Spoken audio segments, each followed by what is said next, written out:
নমস্কার সবাইকে, এনিস ডেইলি লাইফে সবাইকে স্বাগতম জানাচ্ছি।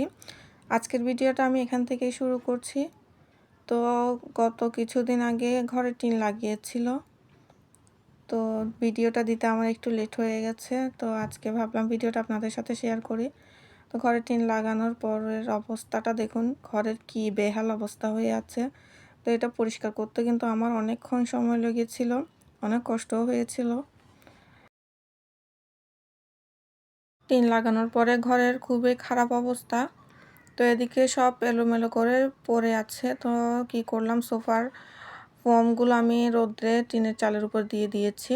তো ভাবলাম আগে এই টিভির পিছনের রুমটা একটু পরিষ্কার করে নিই। যেই কথা সেই কাজ। তো এখানে আমি ড্রয়িং রুমের সব জিনিসপত্র, কাঁথা বালিশ এখানে এনে রেখেছিলাম, তাই সেটা আগেই পরিষ্কার করে নিয়েছি। তো এখন এগুলো একে একে ওখানে নিয়ে রেখেছিলাম টিভির পাশের রুমটাতে, যাতে এটা আমার পরিষ্কার করতে সুবিধা হয়।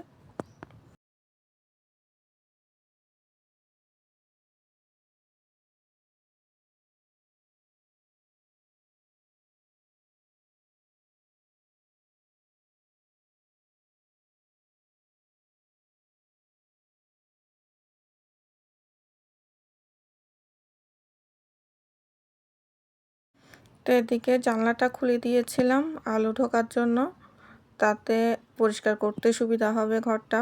তো দেখুন, কিছুদিন আগেই পরিষ্কার করেছিলাম, সেই টিন লাগানোর পরে আবার সেই ধুলো ময়লা, উপর থেকে অনেক ময়লা পড়েছে।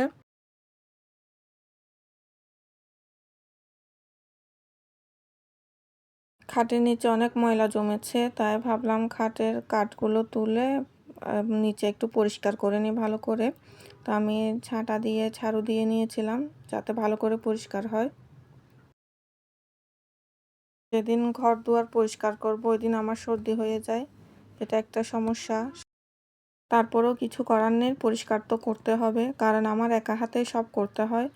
আমার শাশুড়ি মা পারেন না সব একা হাতে সামলাতে, তো আমার তো করতেই হবে।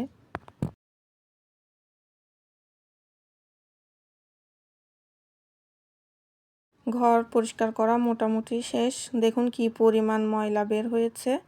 এরপর ঘরটা মুছে ফেলবো, এই আর কি।